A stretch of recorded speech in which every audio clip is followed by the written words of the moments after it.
Hi, my name is Todd Bailey. I am a principal consultant for Pomerol Partners, and today I would like to discuss Time Xtender, which is a data warehouse automation tool.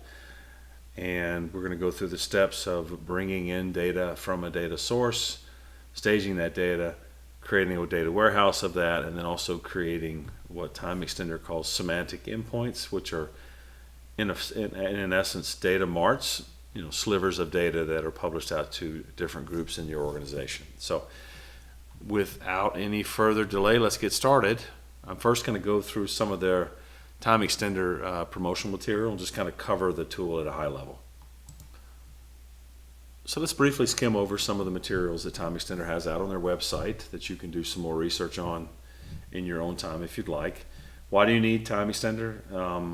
The main reason is that there's just been an explosion of data across the world, and organizations are just, there's so much data now, it's hard to manage and hard to corral and keep track of, and that's what Time Xtender helps you do. There's three levels of Time Xtender. One is your data lake, which is your staging area, where you bring in data from multiple sources. The data warehouse level is where you actually will massage that data, create dimensions and fact tables, incrementally load things, slowly changing dimensions, transformations, calculations, lookup tables, things of that nature.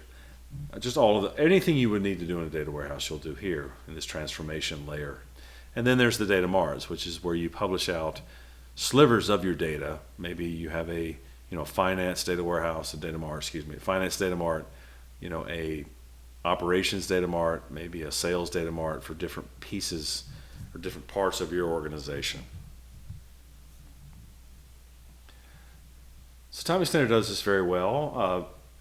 With the base tool, you get pre-made connectors to somewhere, I think, close to 250 different sources, and they're always adding new ones. That data that basically is part of your tool that comes in here to your, like we talked about, the data lake area. This is your data warehouse where you prepare and transform, and then you deliver it out to your reporting tools and to different pieces of your organization. Here's just quickly some about the universal connectivity. You can read more about this on Time Xtender site, but there's just many different pre-made connectors that you have access to as part of the tool. And then just quickly covering lineage and documentation. These are some things that no one really likes to do. Time Xtender does this very well. It documents all of your data sources, all of your metadata sources, and basically it also does lineage. So you can take a field from the far right side from one of your semantic models and trace it back all the way to where it came from inside of your data lake from the original source.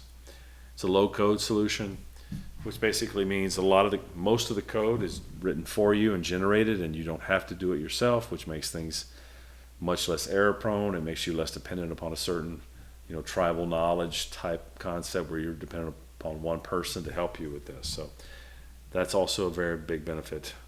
And this is also pipelines, so you can set up connections, you can refresh, you can full loads, incremental loads, deploy at 2 o'clock, deploy at 4 o'clock, those kind of things.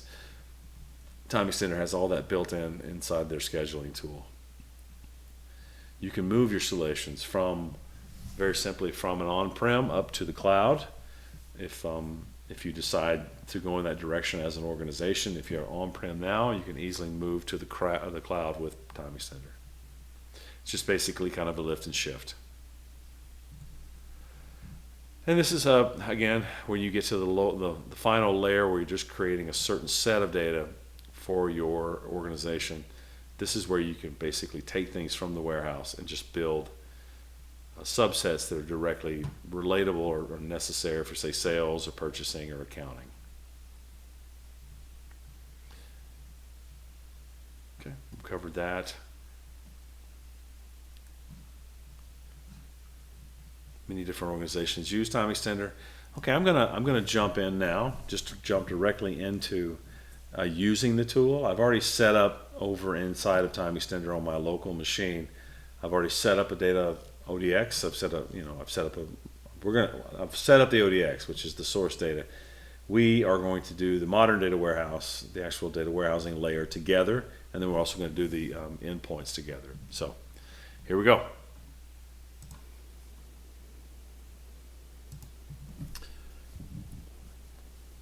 So I've opened up a Time Extender instance on my local machine. I've already got a couple of data areas on here. I have an ODX that we've pointed to the AdventureWorks database that comes standard with Microsoft. So we're not going to cover a lot of the ODX connections. That'll be something that there's just so many different ways that you can configure that in different sources that's something that doesn't lend itself to this. So, and also I'm assuming that there are some, the person you have at least some knowledge of data warehousing concepts. So I'm going to go through a lot of that fast also. But first thing I'm going to do is I'm going to add a data area here. And we're going to create this from scratch. I'm just going to add a new one, and I'm going to call it data. Let's just call it DWH, Data Warehouse. And when I do that, you'll see that it pops up right here in the middle box as a new data source. Now that we have our data area set up, we're going to actually add data to it from our ODX layer. So what I'm going to do here is I'm going to click here, and I'm going to say select tables. And what that's going to do is it's going to show us all of the tables that are available inside the AdventureWorks data source.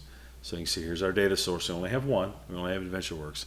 And I want to basically put some product data into our data warehouse. So I'm going to open up this, and it's going to show you all of the tables that we have. And I'm now going to just choose some product tables. So I'm going to scroll down here, and I'm going to choose the product category. See if I think I can just double click on them like that. Product model. And finally, product subcategory is what I want to add. So I'm just going to choose these, and I'm then going to move them over into our new data warehouse table area. So I'm going to just grab them, left click, drop them right here. And the table should appear here in this area. Next, just to show you how this process works, let's reorder these to a different order. So let's just say, let's put product model at the top. Let's then follow that by, whoops, didn't move. There. And then let's follow that by product category. Let's put that right underneath there. And then let's put a product subcategory under there.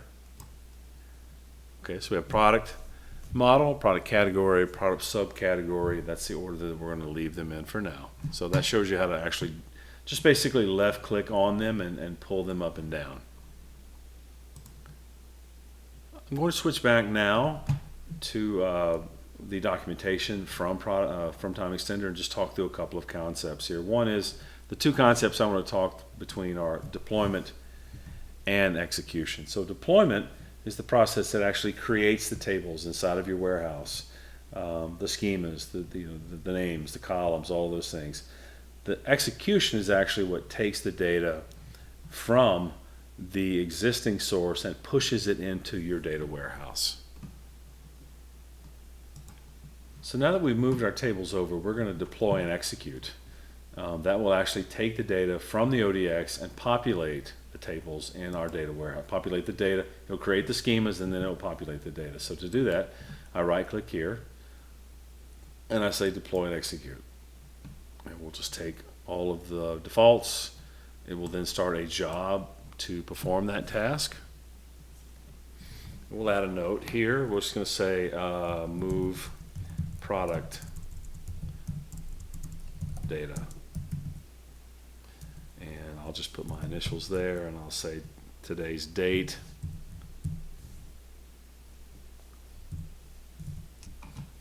And we'll say save, and now it will actually kick off the process.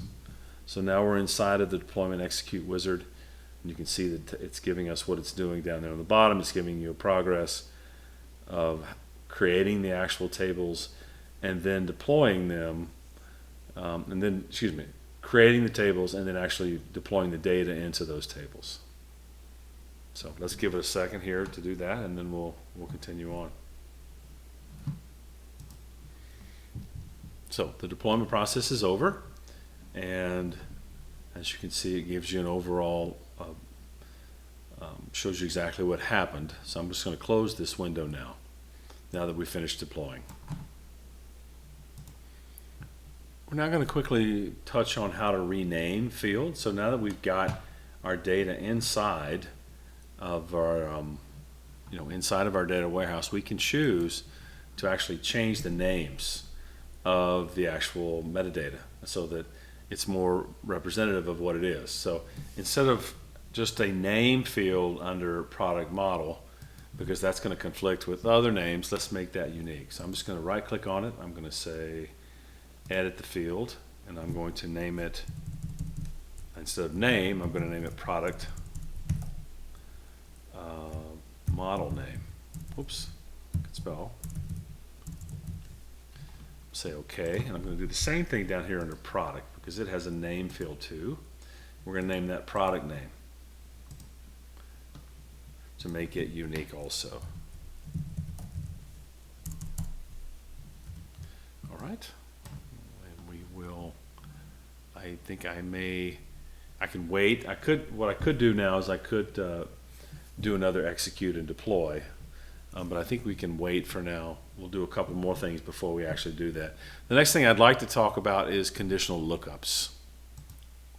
The next topic I'd like to cover are conditional lookups. These are basically, the way I like to think about them are basic joins. So if you're familiar with SQL and you're joining two tables together on a key, that is the term, basically can be used interchangeably with conditional lookups. So we're going to create a couple of them in our model. The first thing I'm going to do is I'm going to close the select tables because we're not using it anymore, and we can get rid of that. And then let's create a couple lookups. The first one would be, we want to create a lookup between our product model and our product table. So I'm going to click on product model, and I'm going to right click on it, and I'm going to say open a new window, and that's going to put the table out to the right so we can see it better. So this has all of our tables here, and then I'm going to open the product model table, and I'm going to say I'm going to find the product model ID. I'm going to put that inside the product table. So I basically just left click and just drag it over to product and drop it.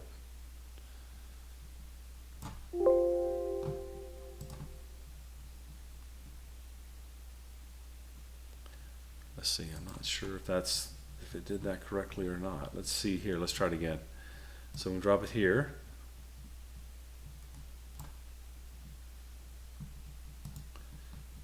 Okay, so we've got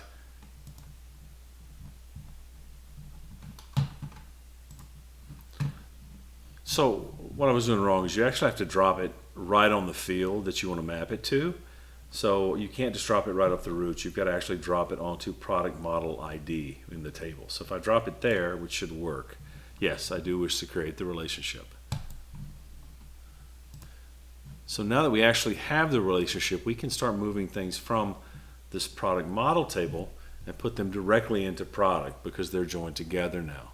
So I'm going to take and put the product model name, I'm going to put that into the actual product table. So if I push this over here and drop it, it should give me some information about creating a lookup.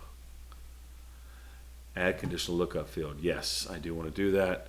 So I'm going to say OK, and that will add, if you see here, it added this lookup field down here.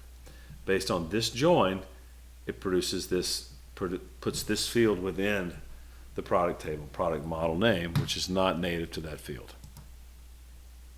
So now that we've got the lookups in the table, we need to deploy and execute that information so that the relationships will be shown in the data model. So I'm going to do that quickly. Let me, first thing I'm going to do is you're going to go under product and you're going to right click on it and you're going to say deploy and execute. And because we've created new relationships, we need to go under this review tasks, and we need to actually specify that we want to create this ODX relationship, this product relationship here. So I'm going to click that, and then I'm going to actually run the process. You should only have to do this one time. The first time you do it, when you've added the mappings, you need to do this. After that,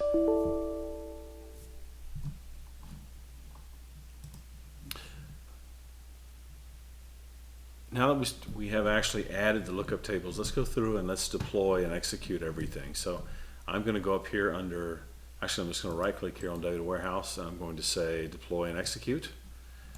And that should, we're just going to do everything. I tend to just do everything. This is a faster way if you know exactly the things you've changed. I just tend to just do the all. So I'm just going to go and deploy everything.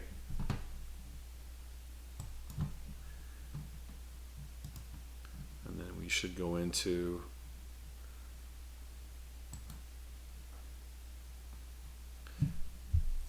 here's the actual screen. It's going to execute the deployment. Our deployment is now done. You can see it's at 100%. It basically went through and deployed and executed each of the items that we have in our data warehouse. So I'm going to close this, and then we want to check to make sure that the deployment actually the product model name actually is over there and being used. So if I go here's our lookup that we created, product model name based on that join. I'm going to just click on here and I'm going to say preview table. And it'll show us a preview, and I know that product model name is out here on the right, so I'm going to go out here, and you can see that it looks like it's null for many of the values. Now that may be okay, because maybe there is not a product model name for some of the entries in product. So the way to figure that out definitively is you go under query tool, and you can add, this actually shows you the SQL that's being generated, and I can actually add a where clause to this to check the actual field that we've added and say where it's not null, show me what is, basically show me all the rows where product model number is not null. A product model name is not null, and that will tell us whether or not our lookup is working. So I'm going to say product model, whoops, that's not right. The name is not null. So again, the nulls may be they're a valid condition if there's no match. If the product model name is not populated for this product. So we're now going to just execute and try to find out where it's not null to see if there's data. And it brought us back data. So that's telling us that our join is working and that our lookup value is working here. So here's our lookup, HL road frame, and that looks like that is the correct product for that. So here's Sport 100 helmets. If you look over here, it looks like there's something very similar for the product model name. So that is actually working. So we can now close this.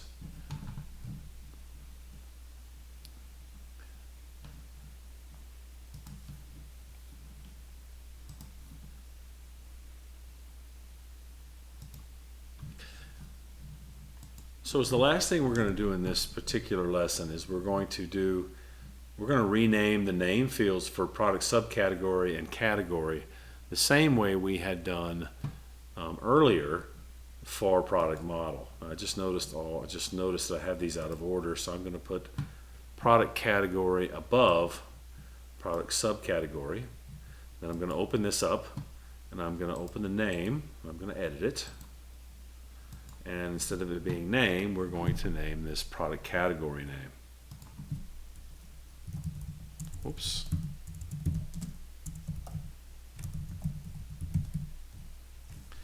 We're going to say OK, and we're going to do the same for subcategory. So instead of name, we're going to have product subcategory name.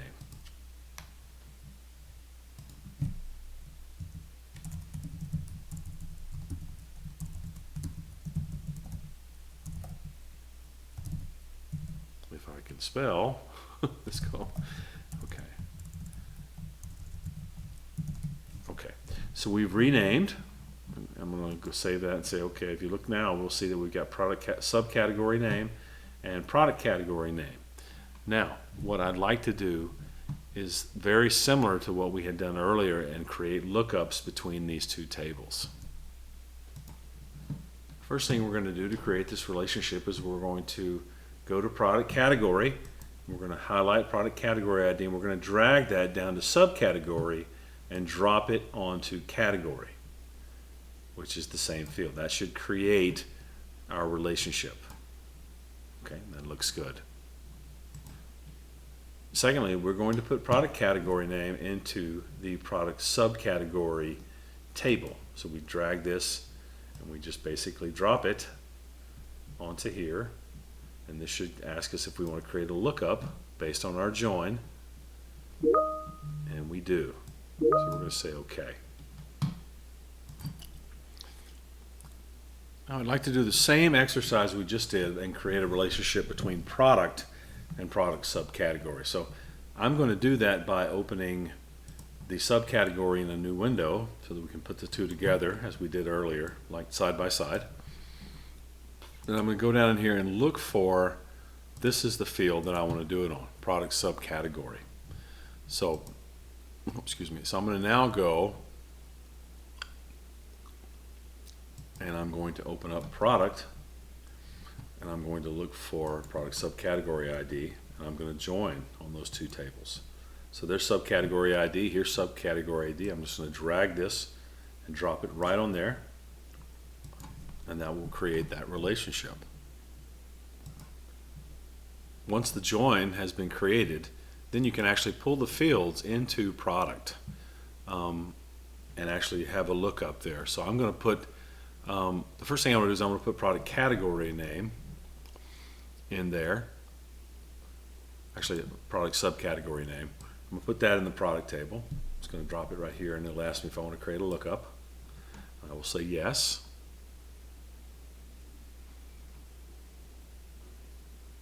And then I want to do the same thing for product category.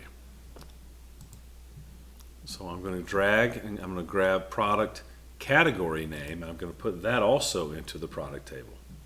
So I'm just do that by highlighting, clicking it, and dropping it into product. And it says it's going to create it based on that join, and we want to say yes to that. And let's go ahead and close this table. Now that we've created the join and the lookup, I'm going to deploy. I'm going to deploy everything again. Deploy and execute. So I'm going to highlight here, and we're just going to move. Let's just move everything again. And we'll get our taskbar with our status as we go. Our deploy and execute was successful, so we will now move on to our next task. So I'm going to close that, and we're going to just do one more thing. We're going to add a couple of fields from the product model table. We're going to add those to the product table. So I'm just going to go here. Oh, I've got this open twice, so that's because I had that window open. So I'm going to close that. I'm going to open up the product table, and then I'm going to open up, actually I'll open up the product model table, and I'm going to take the catalog description and I'm going to put that into product, and that should ask us if we're going to do the yes. We do want to do a conditional lookup, and that's our join information, and then we want to put the instructions into here also, and we'll say okay there. Now, if we just take a look now at this table, the product table, you'll see that these they're still going to be, they basically should be blank because we haven't deployed and executed. Oh, we need to deploy. So, why don't we do this? Let's deploy and execute. How about let's don't execute. Let's just deploy. We should build the structure, but it should leave the field blank, and we can take a look at what that looks like, just for informational purposes. Okay, we don't need to put a comment, so let's just keep going. Okay, so now that it has been deployed, we should be able to click on as soon as it stops. It looks like it's still running. There we go, close. Now if we click on product and say preview table, we should not get that message, but you see we don't have any data. So what we need to do now is, even though it will show you the product table, it's showing you, all the fields that we've added here. Here's the description and here's the instructions. We haven't executed it, which means there's no data. So now we're going to go back and we're going to do both deploy and execute.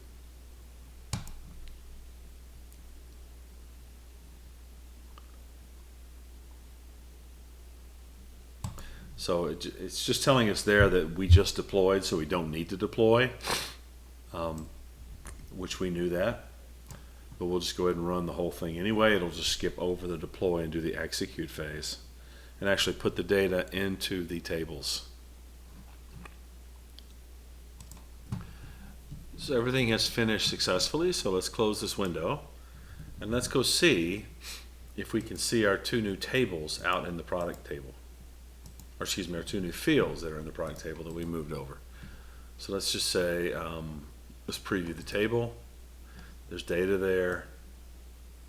Let's go all the way out here to where we added these. It looks like they are null. But this is just some of the data. So maybe we need to see. Let's see, which ones did we add? We need to see if it actually is null. So let's take a look. Let's add a condition to our where clause. So we look to see if the fields were populated, and that will tell us whether or not this got deployed and executed correctly. So let's say preview table, and we added catalog description and we added instructions. Now we may have the same situation we had earlier, which is there's not a match on every one of them. So some of them are going to be blank or they're going to be nulls. So let's add a condition like we did in one of our previous examples, and let's say where, and let's see if we get any hits, and this will tell us if the lookup was successful. We're going to say we want to see description where catalog description is not null.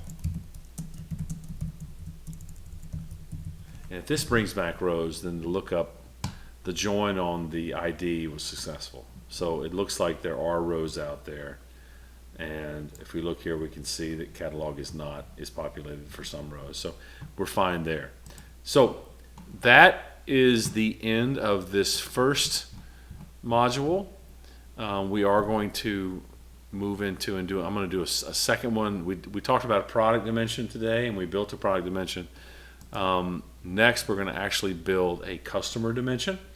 And so please, when you finish this video, let's move on to that one.